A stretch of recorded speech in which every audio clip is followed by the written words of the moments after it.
Hi, I'm Dr. Karen Bryla McNeese, dietitian with the UK Health and Wellness Program. Thank you for choosing to spend a few minutes with me.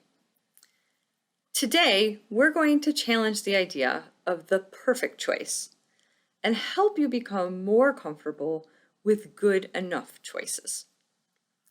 When there is a choice to be made, do you panic that you won't make the perfect choice? And when you finally do choose, do you immediately second guess your decision and think, I could have made a better choice? If you answered yes to these questions, social science would call you a maximizer. Maximizers want to look at all possible options, which is impossible to achieve. Logically, you will never fully know all the options to a decision. Maximizers also face a fear of missing out on a better option. And that fear of missing out can lead to regret and anxiety. When we operate under the assumption that there is a perfect choice, no choice feels good enough, and we constantly feel dissatisfied. This is especially problematic when you consider that we make about 35,000 choices a day, of which over 200 alone are food related. Opposite of a maximizer is what social science calls a satisficer. This is a clever hybrid of the words satisfying and sufficing. Satisficers make choices that are good enough, and they actually tend to be more satisfied with their choices than maximizers. Satisficing is not to be confused with settling. Satisficers simply look for the mostly fine decision. This is the minimum outcome you're willing to accept for a decision. It's the outcome that you'd be okay with even if it's not the best possible choice. Satisficing is a decision-making strategy that aims for a satisfactory or adequate result rather than the optimal or perfect solution. Aiming for the optimal result on every single occasion in our day can waste energy, resources, and definitely time.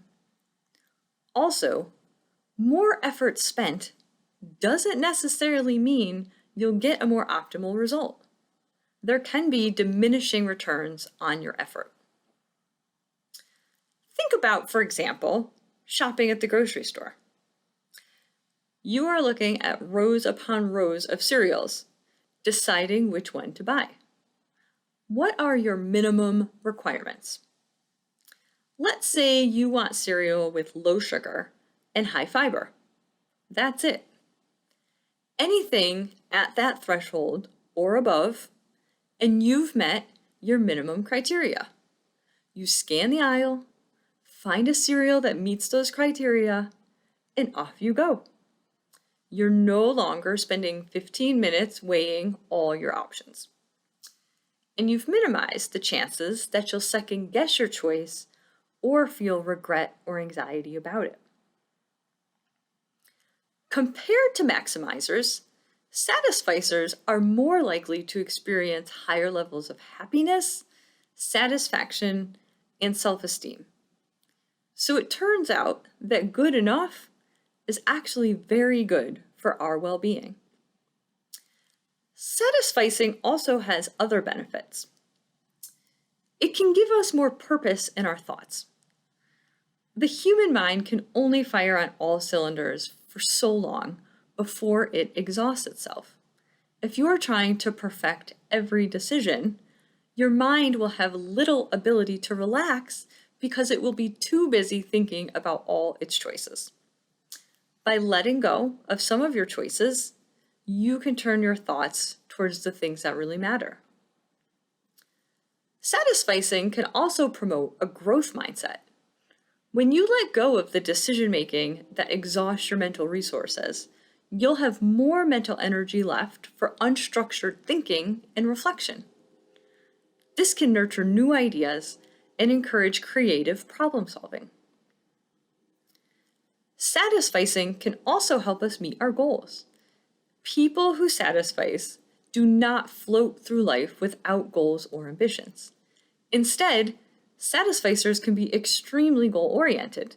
They just don't waste their time or energy on activities that don't move them closer to their largest priorities in life.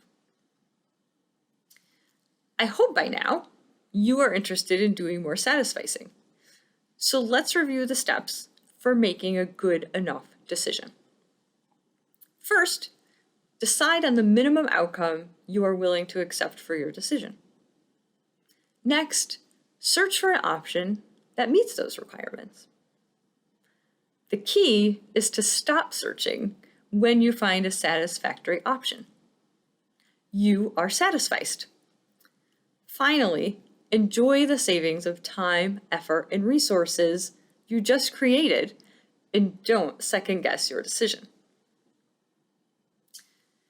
Knowing your priorities is a critical part of satisficing, so I'd like to talk about that as we bring our time together to a close. As we've established, if you're trying to maximize your decisions, then you're probably fighting a losing battle.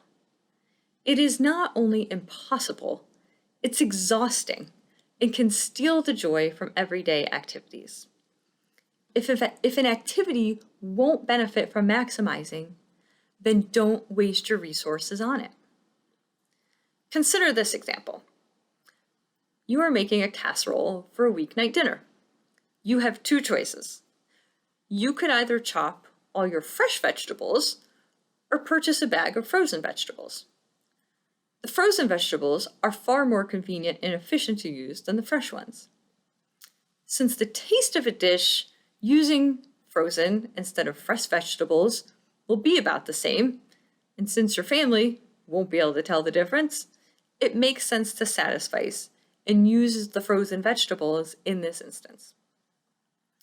Finally, if you take nothing else away from our time together today, please remember this quote commonly attributed to Voltaire. Don't let perfect be the enemy of good. Thank you for joining me. I hope this discussion motivates you to think about how you can embrace good enough decisions and appreciate all the benefits that come from doing so. The UK Health and Wellness Program is always here for you and willing to meet you where you are. Eat Well provides a variety of ways to connect with our registered dietitians, so please let us know how we can support you. Stay well.